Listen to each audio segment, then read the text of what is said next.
नमस्कार भक्तों, सुनिए श्री कृष्णा टिप से श्रीमद् भगवद गीता अब हिंदी में। श्रीमद् भगवद गीता अध्याय 10 विभूति योग, दिव्य महिमा का योग। श्री भगवान ने कहा, हे महाबाहु अर्जुन, अब आगे मेरे सभी दिव्य उपदेशों को पुनः सुनो।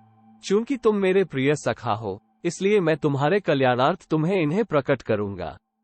ना तो स्वर्ग के देवता और ना ही महान ऋषि मेरी उत्पत्ति या वैभव को जानते हैं, क्योंकि मैं ही सभी देवताओं और महान ऋषियों की उत्पत्ति का उद्गम हूँ। वे जो मुझे अजन्मा, अनादि और समस्त ब्रह्मांडों के स्वामी के रूप में जानते हैं, मनुष्यों में केवल वही मोह रहित और समस्त बुराइयों से मुक्त हो जाते हैं।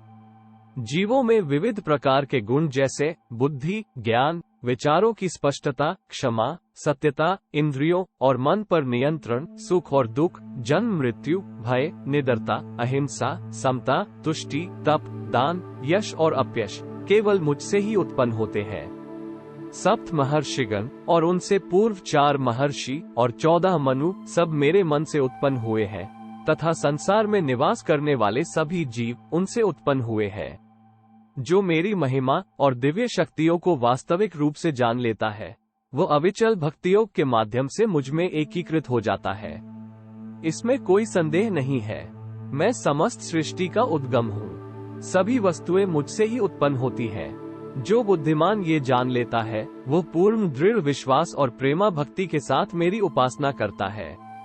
मेरे भक्त अपने मन को मुझ में स्थिर कर अपना जीवन मुझे समर्पित करते हुए सदैव संतुष्ट रहते हैं। वे एक दूसरे को ज्ञान प्रदान करते हुए, मेरे विषय में वार्तालाप करते हुए और मेरी महिमा का गान करते हुए अत्यंत आनंद और संतोष की अनुभूति करते हैं। जिनका मन सदैव मेरी प्रेममयी भक्ति में एकीकृत हो जाता है, मैं उन्हें दिव्य ज्ञान प्रदान करता हूँ, जिससे वह मुझे पा सकते हैं। उन पर करुणा करने के कारण मैं उनके हृदयों में वास करता हूँ और ज्ञान के प्रकाश में दीपक द्वारा अंधकार जनित अज्ञान को नष्ट करता हूँ। अर्जुन ने कहा, आप परम पुरुषोत्तम भगवान, परमधाम, परम शुद्ध, अविनाशी भगवान, आदि पुरुष, अजन्मा तथा महानतम है।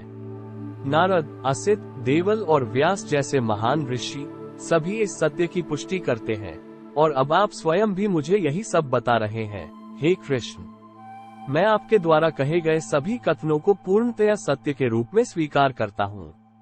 हे परम परमेश्वर, ना तो देवता और ना ही असुर आपके वास्तविक स्वरूप को समझ सकते हैं।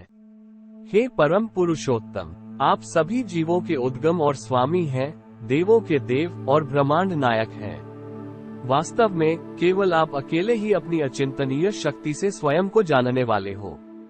प्रभु, कृपया विस्तार पूर्वक मुझे अपने दिव्य ऐश्वर्यों से अवगत कराएं, जिनके द्वारा आप समस्त संसार में व्याप्त होकर उनमें रहते हो। हे योग के परम स्वामी, मैं आपको ज्यादा अच्छे से कैसे जान सकता हूँ और कैसे आपका मधुर चिंतन कर सकता हूँ। हे परम पुरुषोत्तम भगवान, ध्यानावस्था के दौरान मैं किन किन रूपों में आपका स्मरण कर सकता हूँ। हे जनार्दन, कृपया मुझे पुनः अपनी दिव्य महिमा, वैभवों और अभिव्यक्तियों के संबंध में विस्तृत रूप से बताएं।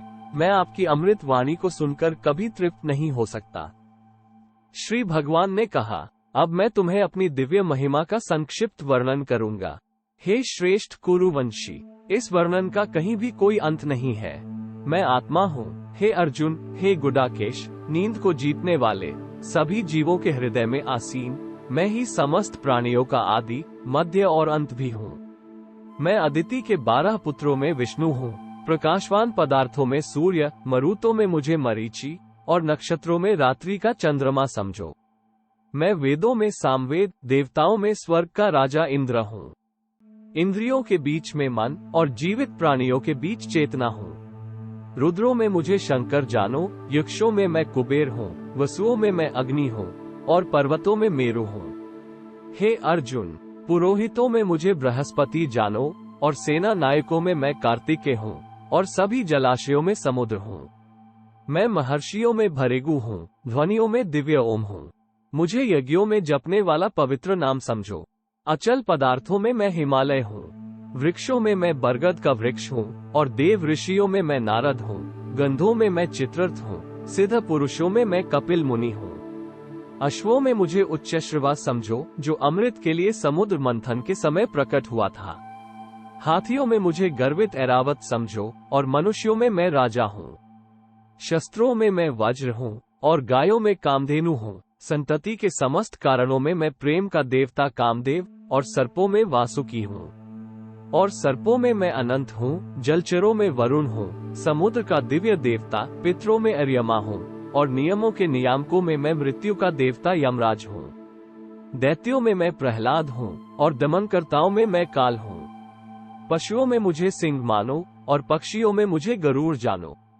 पवित्र करने वालों में मैं वायु हूँ, और शस्त्र चलाने वालों में मैं भगवान श्री राम हूँ। जलीय जीवों में मगर, और बहती नदियों में गंगा हूँ। हे अर्जुन, मुझे समस्त सृष्टियों का आदि, मध्य और अंत जानो। सभी विद्याओं में मैं आध्यात्म विद्या हूँ, और सभी तर्कों का मैं तार्किक निष्कर्ष हूँ। मैं सभी अक्षरों में प्रथम अक्षर, आकार हूँ, और व्याकरण के समासों का द्वंद्व समास हूँ। मैं शाश्वत काल हूँ, और सृष्टाओं में ब्रह्मा हूँ। मैं सर्वभक्षी मृत्यु हूँ, और आगे भविष्य में होने वालों अस्तित्वों को उत्पन्न करने वाला मूल मैं ही हूँ। स्त्रियों के गुणों में मैं कीर्ति, समृद्धि, मधुर वाणी, स्मृति, बुद्धि, साहस और क्षमा हूँ। सामवेद के गीतों में मुझे बृहत साम, और छंदों में मुझे गायत्री मंत्र समझो। मैं 12 मासों में मार्गशीर्ष, और ऋतुओं में पुष्प खिलाने वाली वसंत ऋतु हूँ। समस्त छलियों में मैं जुआ हूँ, और तेजस्वियों में तेज हूँ। विजेताओं में विजय हूँ, संकल्पकर्ताओं का संकल्प, और धर्मात्माओं का धर्म हूँ। वृष्णिवंशियों में मैं वासुदेव, वसुदेव के पुत्र श्री कृष्ण, और पांडवों में अर्जुन हूँ। ऋषियों में मैं वेद व्यास, और महान विचारकों में शुक्राचार्य हूँ। मैं अराजकता को रोकने वाले साधनों के बीच न्यायोचित दंड, और विजय की आकांक्षा रखने वालों में उनकी उपयुक्त नीति हूँ। रहस्यों में मौन, और बुद्धिमानों में उनका विवेक हूँ। मैं सभी प्राणियों का जनक बीज हूँ। कोई भी चर या अचर मेरे बिना नहीं रह सकता। हे शत्रु विजेता, मेरी दिव्य विभूतियों का कोई अंत नहीं है। मैंने जो तुमसे कहा, यह मेरी अनंत महिमा का संकेत मात्र है। तुम जिसे सौंदर्य, ऐश्वर्य या तेज के रूप में देखते हो, उसे मेरे से उत्पन्न, किंतु मेरे तेज का स्फुलिंग मानो। हे अर्जुन, इस प्रकार के विस्तृत ज्ञान की क्या आवश्यकता है? केवल इतना समझ लो कि मैं अपने एक अंश मात्र से सकल सृष्टि में व्याप्त होकर उसे धारण करता हूँ। हरि ओम तत्सत। इस प्रकार श्रीमद् भगवद गीता का 10वां अध्याय समाप्त हुआ।